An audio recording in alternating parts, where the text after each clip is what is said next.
방문을 닫은 겁니다.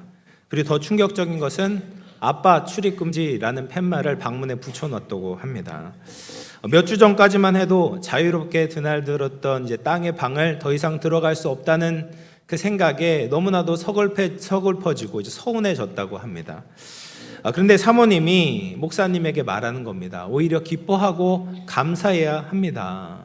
딸이 어른이 되는 과정이고 방문은 닫혔지만 이제 성숙한 인생의 문에 열리고 있는 것입니다 라고 위로를 해주었다고 해요. 여러분, 우리 앞에 문들이 얼마나 닫힐 때가 많이 있습니까? 입시의 문, 취업의 문이 닫힐 때가 있잖아요. 연애의 문, 결혼의 문이 닫힐 때도 있습니다. 또 건강의 문, 관계의 문이 닫히기도 합니다. 그렇게 문들이 닫힐 때마다 너무나도 괴롭고 힘이 드는 것이 사실입니다.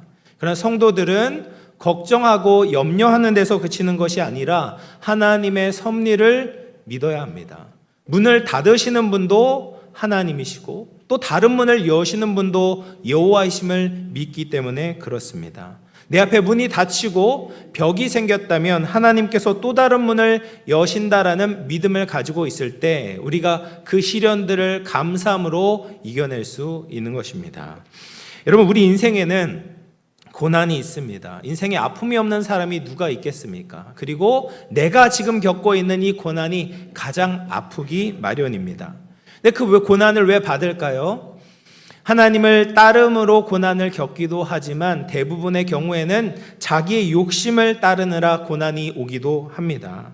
주님을 따르면서 고난을 받는다면 너무나도 영광스럽고 감사하고 내면이 충만하게 되겠죠. 그러나 후자의 경우에는 다릅니다. 내 욕심을 따르느라 고난이 생기게 된다면 참으로 부끄러울 겁니다. 하나님 앞에 면목이 없겠죠. 성도의 자존감이 많이 떨어지게 될 것입니다. 근데 지금 이 미가서에 나온 이스라엘 백성들은 후자의 원인 때문에 자신의 죄와 욕심 때문에 많은 고난을 받고 있었습니다. 그래서 미가서 1장에서부터 3장을 보면 그들이 저질렀던 죄의 목록에 대해서 이야기를 합니다. 그들은 우상 숭배를 했고요. 힘 있는 자들이 약한 자들의 집과 재산을 빼앗았습니다. 그리고 정치 지도자들은 악을 행하며 백성의 살을 먹었다라고 이야기를 합니다. 그리고 그 심각한 상황을 미가서 3장 11절에서는 이렇게 말합니다. 우리 같이 한번 읽어보도록 하겠습니다. 시작. 예루살렘의 재판관들은 뇌물을 받은 뒤에야 재판을 하고 제사장들은 삭슬을 받아야 가르치며 예언자들은 돈을 받은 후에 예언한다. 그러면서도 그들은 여호와께서 우리와 함께 계시니 우리에게는 해로운 일이 생기지 않는다고 말한다. 여러분, 정치, 경제, 종교 모든 지도자들이 썩을 대로 썩어 있는 이스라엘의 상황을 보게 되는 것이죠. 그들은 하나님의 말씀을 따르지 않았습니다. 하나님이 싫어하시는 일로 그들의 땅을 더럽히고 있었습니다. 그러면서도 헛된 기대를 가지고 있는 거예요. 하나님이 우리와 함께 하시니 우리에게는 해로운 일이 일어나지 않을 것이다 라고 착각하고 있었어요. 그러나 하나님이 그들과 함께 하시기 때문에 그런 일들을 그냥 두시지 않았습니다. 영적인 자정 능력이 사라졌을 때, 하나님의 뜻을 구하지 않았을 때 하나님은 징계의 회초리를 드시는 겁니다. 그래서 5장 1절의 상황이 일어나게 되었다는 거예요. 시온의 군대를 모아봐라. 모아봤자 소용이 없다는 거예요. 아수르 군대가 너희를 에워쌀 것이고 이스라엘의 재판자가 막대기로 뺨을 맞을 것이다 라고 말합니다. 한 나라의 왕이, 대통령이 막대기로 뺨을 맞는 겁니다.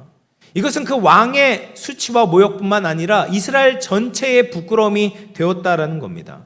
이런 일들이 왜 일어났습니까? 남유다와 북이스라엘이 심각한 죄를 저질렀고 하나님께서 징계를 내리셔서 아수르라는 막대기로 그들을 치신 것이죠. 여러분, 누군가 이런 이유 때문에 고난을 받은다면, 자신의 잘못 때문에 어려움을 당하게 된다면 우리는 어떤 생각을 하게 되겠습니까? 거리를 두면서 굉장히 냉정하고 객관적으로 이야기하지 않겠습니까? 내 저럴 줄 알았다고, 그렇게 까불더니 잘못하더니 저런 벌을 받아도 싸다라면서 우리가 재판관의 입장에서 다른 사람들을 판결을 내릴 겁니다. 그러나 하나님은 우리의 잘못으로 벌을 받을 때도 그것 자체를 즐기시는 분이 아닙니다. 우리가 고난 때문에 절망 가운데 빠져 있기를 원하시지 않습니다. 오히려 고난을 통해서 우리를 새롭게 하기를 원하시는 분이에요. 지난주 금요일에 갑자기 이제 날씨가 추워졌습니다. 영하 12도 이하로 이제 내려갔죠. 그래서 제가 새벽 기도로 가려고 차에 시동을 거는데 시동이 안 걸리는 겁니다. 어쩔 수 없이 이제 집에 돌아와서 이제 기도를 드릴 수밖에 없었어요. 이제 추워지면 많은 분들이 그렇잖아요. 차에 시동이 안 걸리는 경우가 많습니다. 배터리가 약해지면 추울 때 그것이 나타나게 되는 거죠. 따뜻할 때는 괜찮았는데 추운 겨울이 되면 자동차가 연약한 부분들이 나타나기 시작하는 것이죠. 근데 집이나 건물도 마찬가지 아닙니까? 강한 추위가 찾아오게 되면 그 집이 잘 지어졌는지 못 지어졌는지, 단열이 잘 되고 있는지 안 되고 있는지, 어딘가에 구멍은 없는지가 드러나게 되는 거예요. 근데 사람도 마찬가지다라는 겁니다. 혹독한 고난의 시간을 거쳐갈 때 비로소 나의 성품의 연약함, 나의 삶의 약한 부분들이 나타나게 되는 거예요. 그리고 하나님은 그것을 그냥 두시지 않는 겁니다. 배터리를 갈게 하시고요, 구멍난 곳을 메우게 하시는 겁니다.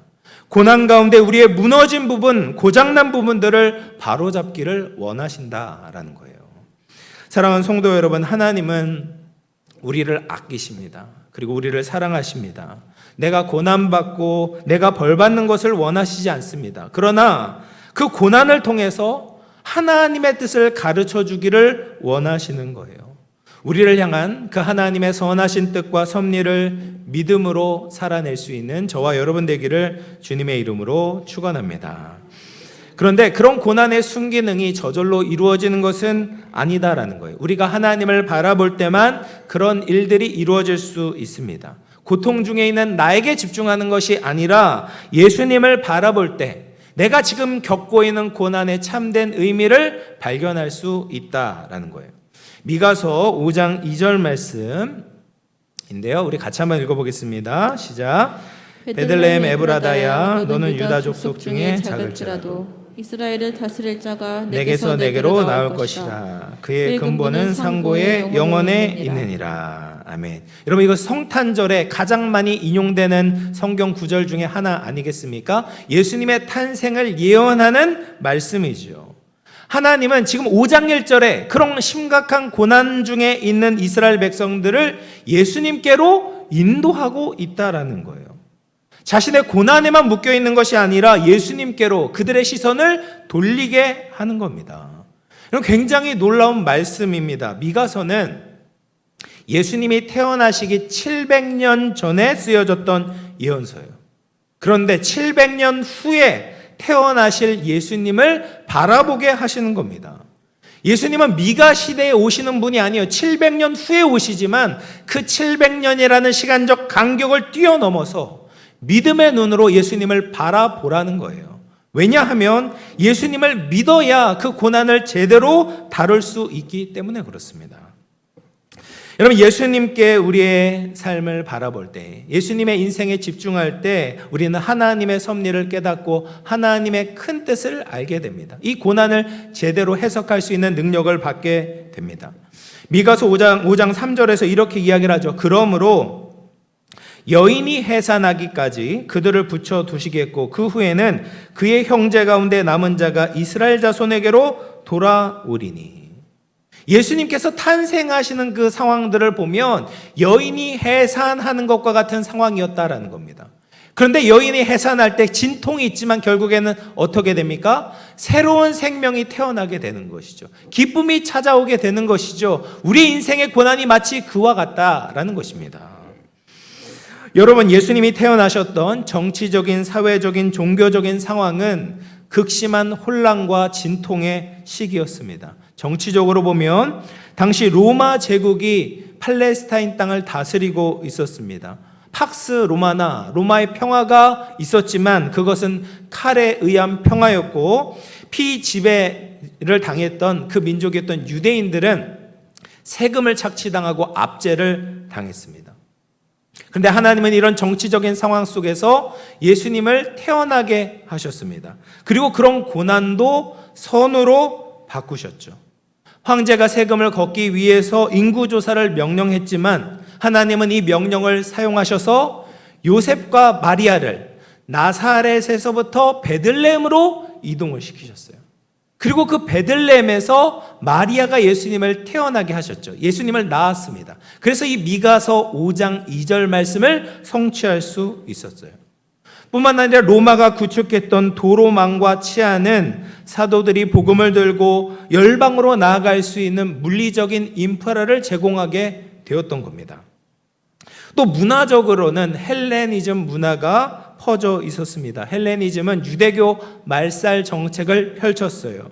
그리고 그들의 향락적인 문화는 이 율법과는 맞지가 않았습니다. 그런데 이런 헬레니즘 문화조차도 복음 전파의 중요한 기반이 되었습니다. 지중해 세계는 헬라어만 할 수 있으면 소통이 다 가능했어요. 그래서 구약 성경도 헬라어로 번역이 되었고 신약 성경도 헬라어로 기록이 되므로 모든 사람들에게 언어적인 장벽이 없이 하나님의 말씀을 전할 수 있었다라는 겁니다. 또 종교적으로 보면 여러 가지 문제들이 있었습니다. 유대교 안에는 내부적으로 파당들이 있었고요. 또 대제사장은 로마와 결탁을 했습니다.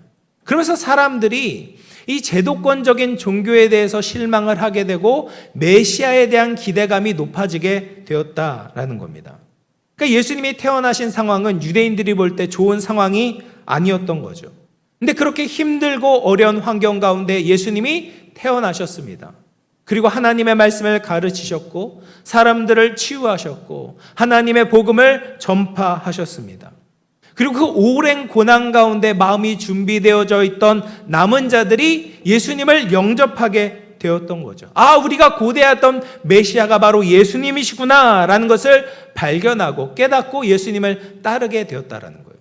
그렇게 예수님의 제자가 되었고 예수님의 증인이 되었고 초대교회를 세우게 되었습니다. 여러분, 네온사인으로 가득한 도시 거리에는 별빛이 잘 보이지 않습니다. 가짜 빛이 많으면요 진짜 빛이 보이지 않습니다. 그런데 불빛이 없는 시골 밤에 가면, 시골 거리에 가면 별빛이 잘 보이는 거예요. 마찬가지로 종교적으로, 정치적으로, 사회적으로 어둠 속에 있을 때 예수님이 빛으로 오셨을 때 남은 자들은 그 빛을 알아보았고 하늘의 비침을 깨닫게 되고 예수님을 영접할 수 있었다라는 겁니다. 그런데 동일한 원리가 우리의 삶에도 적용이 됩니다. 여러분, 고난을 좋아하는 사람은 아무도 없죠. 그런데 우리가 예수님 안에 있을 때 고난은 신앙적으로 마이너스만 되는 것이 아니라 플러스적인 요인도 되네요. 우리가 예수님을 바라볼 때 고난은 우리의 신앙을 온전히 세우는 계기가 될 수 있습니다. 생사가 걸린 질병의 아픔 가운데 있을 때 우리가 예수님을 바라본다면 정말 중요한 것을 구별할 수 있습니다. 내가 얼마나 헛된 것을 위해서 살아왔는지를 알게 되죠. 나를 죽이지도 못하고 살리지도 못하는 것을 위해서 아둥바둥 살았다는 것을 알게 됩니다. 그래서 정말 영원히 남는 것이 무엇인지를 깨닫고 그것을 위해 살아야 되겠다는 현명한 결단이 서게 되는 것이죠. 또 고난을 지나가게 되면 하나님 앞에 정직하게 됩니다. 하나님을 믿으며 산다고 했는데 무너지는 나의 감정을 보는 거죠. 하나님을 신뢰하며 산다고 했는데 고난 중에서 온전히 신뢰하지 못하는 자신의 모습을 만나게 됩니다. 두렵고 마음이 흔들리는 거죠. 하나님은 변함이 없으신데 시시각각 변하는 나의 모습을 보게 됩니다. 그러면서 그 고난 가운데 나에게 진짜 믿음을 달라고 하나님께 매달리게 되는 거예요. 또 고난을 지나가게 될 때 우리 주위에 누가 진짜 친구인지를 알게 됩니다. 나와 함께 쾌락만 즐기려고 했던 가짜 관계들은 다 떨어져 나가게 되고 나를 진짜 위해주고 나를 진짜 함께 해주는 그런 친구만 남게 됩니다. 그리고 그 가장 좋은 친구가 예수님이라는 것을 깨닫게 되는 거예요. 그렇게 내 인생의 찌꺼기들을 걸러낼 수 있는 정말 중요한 기회가 고난이다라는 겁니다. 그리고 그렇게 하기 위해서는 믿음이라는 걸음종이 위에 그 고난의 시간들을 통과시켜야 되는 것이죠. 그래야 거짓과 탐욕과 우상숭배의 행실들을 걸러낼 수 있죠. 그리고 깨끗하고 정결한 삶을 살아갈 수 있습니다. 예수님을 바라보지 않는다면 고난은 상처만 남기게 되고 내 삶을 힘들고 휘젓는 시간밖에는 되지 않을 것입니다. 예수님을 믿을 때 고난의 시간이 내가 얼마나 큰 은혜를 받고 있었는지를 자각하고 깨닫는 소중한 시간이 될 수 있어요. 사랑하는 성도 여러분, 예수님을 바라보시기를 축복합니다. 신앙의 막다른 골목에 있다면 더욱 주님을 바라보셔야 됩니다. 견디기 힘든 고난 속에서 더욱더 주님을 찾아야 됩니다. 그럴 때 하나님의 섭리를 깨닫게 될 것입니다. 나의 신앙의 실력을 정직하게 마주하게 될 것입니다. 그리고 예수님만이 우리를 죽음에서 건지시는 분임을 믿게 되고 새롭게 하심을 깨닫고 끝까지 주님께 나아갈 수 있게 될 것입니다. 예수님을 바라봄으로 고난조차도 선으로 바꾸시는 하나님의 능력을 믿으며 살아가는 저와 여러분 될 수 있기를 주님의 이름으로 축원합니다. 그렇게 믿음으로 고난의 시간을 거쳐가게 되면 우리는 어떤 삶을 살아갈 수 있는가? 야곱의 남은 자의 삶을 살아가게 된다라는 겁니다. 오늘 말씀 5장 7절 말씀을 같이 한번 읽어보겠습니다. 시작. 야곱의 남은 자는 많은 백성 가운데 있으리니 그들은 여호와께로부터 내리는 이슬 같고 풀 위에 내리는 담비 같아서 사람을 기다리지 아니하며 인생을 기다리지 아니할 것이며. 야곱의 남은 자가 바로 고통을 예수 그리스도 하나님을 바라봄으로써 견뎌낸 사람들이죠. 그 야곱의 남은 자가 어떤 삶을 사는가? 하나님께로부터 내리는 이슬 같고 풀 위에 내리는 담비 같게 될 것이다 라고 말하고 있습니다. 여러분, 팔레스타인 땅은요, 말씀드린 것처럼 천수답입니다.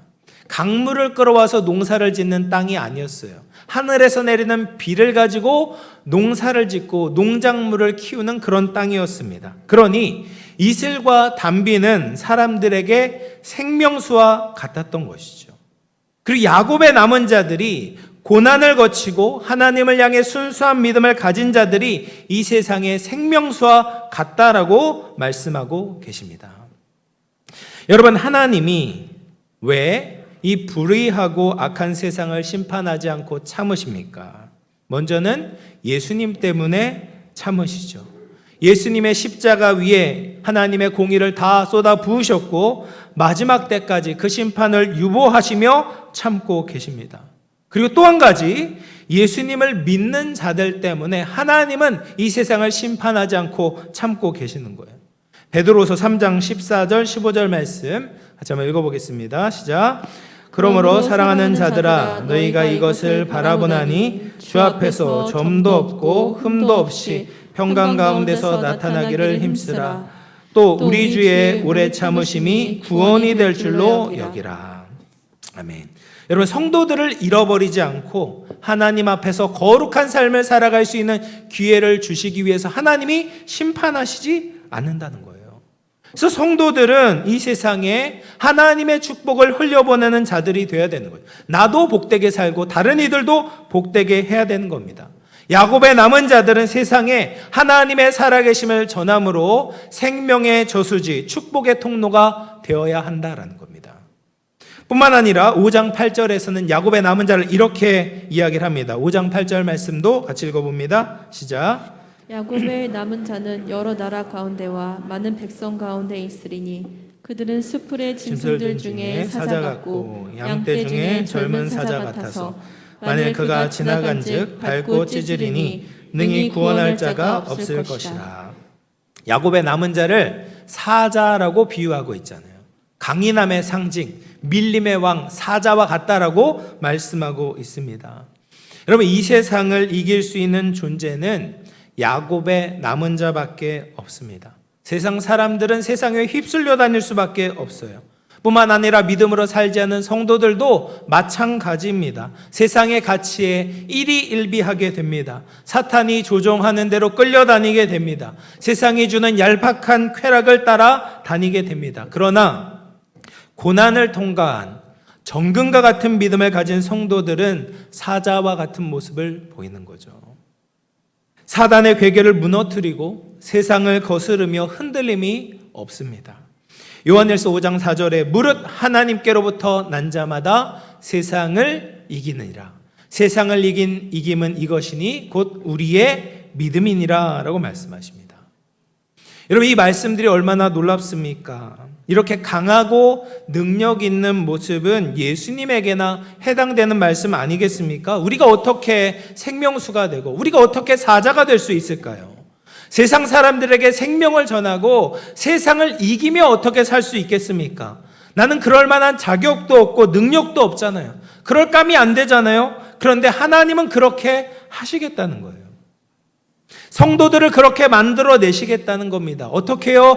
고난을 통해서 우리를 하나님의 사람으로 빚어내시고 예수님의 형상으로 다듬어 가시겠다라는 겁니다. 그러므로 우리는 고난을 받을 때 이런 미래적인 꿈을 꾸는 겁니다. 하나님이 이루시고 완성하실 그 비전을 붙잡는 겁니다. 믿음을 가지고 이 고난을 잘 통과해내기만 한다면 우리가 예수님을 더 닮아갈 것이다. 세상을 변화시키는 하나님의 사람이 될 것이다 라는 하늘 소망을 가질 때 그 시간들을 잘 지나갈 수 있는 겁니다. 그래서 환난은 인내를, 인내는 연단을, 연단은 소망을 이루게 하는 거예요. 다시 한번 5장 2절 말씀을 보시면 베들레헴에 대해서 이렇게 이야기를 합니다. 베들레헴 에브라다야, 너는 유다 족속 중에 작을지라도 이스라엘을 다스릴 자가 내게서 내게로 나올 것이라. 예수님이 태어나셨던 베들레헴 에브라다를 유다 지파가 가지고 있는 땅 중에 작은 땅이다라고 말하고 있습니다. 베들레헴은 정말 예루살렘과 비교할 때 중요도가 떨어지는 마을이었습니다. 예루살렘은 성전도 있고 절기 때마다 수많은 사람들이 모여서 함께 즐겁게 지내는 크고 중요한 도시였잖아요. 그에 비하면 베들레헴은 아무것도 아닌 하찮은 도시에 불과했습니다. 그런데 예수님은 예루살렘에서 태어나신 것이 아니라 베들레헴에서 태어나신 거예요. 작은 도시에서 태어난 겁니다. 이것이 우리에게 시사해 주는 바가 있다는 거죠. 여러분, 우리가 크다고 느낄 때 예수님을 믿지 않습니다. 우리가 무엇인가를 잘한다고 자부할 때 예수님을 의지하지 않습니다. 예수님이 아닌 내가 가지고 있는 것을 뻐기고 자랑하며 살게 되는 겁니다. 근데 그런 모습을 하나님이 보시기에 기뻐하시지 않는다라는 거예요. 우리가 고난의 시간을 겪으면서 나의 자금을 깨달을 때, 나를 낮출 때 비로소 예수님의 능력을 의지하게 되죠. 예수님이 우리의 삶 가운데 살아계시게 됩니다. 예수님의 말씀이 내 마음 가운데 다가오게 되죠. 예수님의 말씀이 진리라는 것을 깨닫게 됩니다. 그렇게 작은 자에게 예수님이 왕이 되시고 메시아가 되시고 주님이 되시는 거예요. 그리고 그런 자를 뭐라고 말씀하시냐면 마태복음 2장 6절 말씀을 보면 이렇게 말합니다. 또 유대 땅 베들레헴아, 너는 유대 고을 중에서 가장 작지 않도다 라고 말씀하세요. 미가서에서 뭐라고 그래요? 유대 고을 중에서 가장 작다라고 말하는데 그 말씀이 성취되었던 마태복음에서는 작지 않도다라고 말씀하세요. 정반대로 말씀하시죠.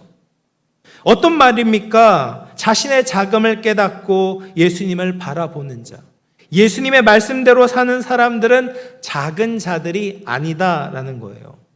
세상이 보기에는 무능력해 보이고 다른 사람들이 보기에는 하찮아 보여도 예수님을 모신다면 하나님이 보시기에 작은 자가 아니다라는 겁니다. 하나님 나라의 존귀한 자로 인정해 주신다. 작지만 예수님을 모시면 결코 작지 않다라는 거예요. 고린도후서 12장 10절 말씀을 우리 같이 한번 읽어봅니다. 시작. 그러므로 내가 그리스도를 위하여 약한 것들과 능욕과 궁핍과 박해와 공고를 기뻐하노니 이는 내가 약한 그때의 강함이라. 아멘. 우리가 예수님을 모시고 살 때 나의 약함은 약함이 아니라 강함이 되고 나의 자금은 더 이상 작지 않게 된다라는 거예요. 여러분, 2025년을 돌아볼 때 어떻게 사셨습니까? 계획했던 모든 일들을 이루셨습니까? 열심히 했는데 혹시 잘 되지 않은 부분들이 있지는 않으셨습니까?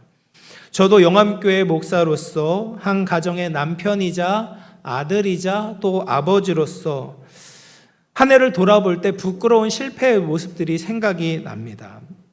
그리고 여러분들도 마찬가지일 거라고 생각합니다. 많은 분들이 연초 되면 많은 계획들을 세우잖아요. 신앙적으로도 올해는 정말 성경 일독을 해봐야 되겠다. 정말 열심히 기도해봐야 되겠다라고 결단한 분들이 많을 겁니다. 그런데 한 해를 돌아보면 어떻습니까? 또 제자리로 돌아온 것 같잖아요. 실패했잖아요. 재미있는 것들에 빠져서 우리에게 주어진 시간들을 허비하지 않았습니까? 주님 앞에 설 면목이 없는 것이죠. 또 가족들과 자주 대화하면서 사랑을 표현하고 싶었지만 그렇게 살지 못했잖아요. 집에 돌아가기만 하면 누워서 휴대폰을 꺼내 보잖아요. 조금 더 가족들에게, 자녀들에게 따뜻한 관심과 사랑으로 다가가지 못하는 것이 후회가 됩니다. 또 구역 식구들과의 관계는 어떻습니까? 조금 더 가까워지기를 원했는데 그렇게 하지 못했잖아요. 구역 모임에 열심을 내지 못한 그런 모습들을 보게 되는 거죠. 또 건강을 위해서도 노력을 하고 싶었죠. 운동도 열심히 하고 식단도 관리해서 정말 멋진 몸을 가지고 싶었는데 치킨의 유혹 앞에서 넘어지고 있죠. 아침에 늦잠의 유혹에서 깨어나지 못해서 운동하지 못하고 몸은 똑같습니다. 점점 더 비둔해지는 것 같아요. 또 말을 함부로 하면서 상처를 주기도 하고 다른 사람의 말 때문에 상처를 받았던 적도 있습니다. 그때 조금만 더 참았어야 됐는데 내가 너무 쉽게 말을 내뱉었구나. 나의 모습들을 되돌아보게 됩니다. 또 경제적으로도 그런 부분이 있을 수 있습니다. 김창옥 씨가 한 부부 고민 상담을 하는데요. 남편이 투자를 잘못해서 6억 원을 손해봤다는 겁니다. 그리고 부부 사이에는 12살 된 자녀와 16개월 된 아기가 있다는 거예요. 남편은 아이들에게 좋은 환경을 제공해주고 싶었다는 거죠. 처음에는 강남에 살고 싶고 사립 유치원에 보내고 싶고 좋은 환경을 제공하고 싶어서 투자를 했는데 손해를 보는 거예요. 본전 생각이 나서 더 투자를 하고 더 무리한 투기를 하다 보니까 여기까지 오게 되었다는 겁니다. 그렇게 자신의 실수와 실패로 인해서 고난이 찾아오게 되고 또 자기의 자존심 때문에 헛된 욕망 때문에 더욱 망치게 되는 일들도 생기게 되는 겁니다. 근데 이처럼 크고 작은 일에 나의 연약함과 부족함 때문에 어려움이 생기게 된다면 어떻습니까? 그때 나를 보면 실망하게 돼요. 좌절하게 됩니다. 그래 나는 이런 인간인지 자포자기하고 삶의 소망이 없어지게 됩니다. 그러나 그때 우리가 예수님을 바라봐야 되는 거죠. 내가 아무것도 아님을, 내가 정말 작은 존재라는 것을 느끼는 그때 예수님을 깊이 생각해야 됩니다. 그래서 나에게는 예수님이 필요하다는 것을 인정하는 거죠. 이런 나니까 예수님이 없으면 내 인생은 구제불능이라는 것을 고백하라는 겁니다. 그렇게 예수님께 나아가면 예수님이 우리의 인생을 책임져 주십니다. 새로운 용기를 주시는 거죠. 새 힘을 주시는 겁니다. 예수님이 우리의 인생을 다스려 주시는 거예요. 원래 작은 자이지만 예수님을 모시게 될 때 더 이상 작지 않은 자가 될 줄로 믿습니다. 사랑하는 성도 여러분, 이제 말씀을 마무리하겠습니다. 우리 인생에 여러 가지 시련이 있고 고난이 있습니다. 그러나 하나님은 그런 고난에 있는 우리들을 그냥 두시지 않습니다. 예수님을 보내주십니다. 700년 후에 태어날 수도 있고 2000년 전에 오셨던 예수님을 바라보게 하실 수도 있습니다. 우리가 예수님을 바라볼 때 우리의 고난을 헛되게 보내지 않습니다. 하나님의 크신 섭리를 믿음으로 새로운 인생을 살 수 있는 것입니다. 작아진 우리의 모습에 실망하지 않고 예수님을 굳게 붙들며 나아갈 때 자금이 더 이상 작지 않게 될 줄로 믿습니다. 2025년 마지막 주일 우리의 모든 실패와 좌절을 예수님께 올려드립시다. 그리고 우리의 믿음이 정금과 같이 변화되어 하나님의 사람으로 축복과 생명을 누리며 또 세상에도 평강과 기쁨을 흘려보낼 수 있는 저와 여러분 될 수 있기를 주님의 이름으로 축원합니다. 우리 말씀을 생각하면서 한번 기도하겠습니다. 우리 한 해의 삶을 돌아봅시다. 우리에게 많은 힘든 일들이 있었죠. 근데 그때마다 우리가 환경을 바라보지는 않았습니까? 다른 이들에게 비난의 화살을 돌리느라 바쁘지는 않으셨습니까? 우리는 예수님을 바라보아야 합니다. 우리의 고난을 유익으로 바꾸시는 하나님의 주권과 섭리를 믿는 겁니다. 그럴 때 모든 것이 합하여 선을 이루게 될 줄로 믿습니다. 주님, 우리가 약할 때 주님을 모십니다.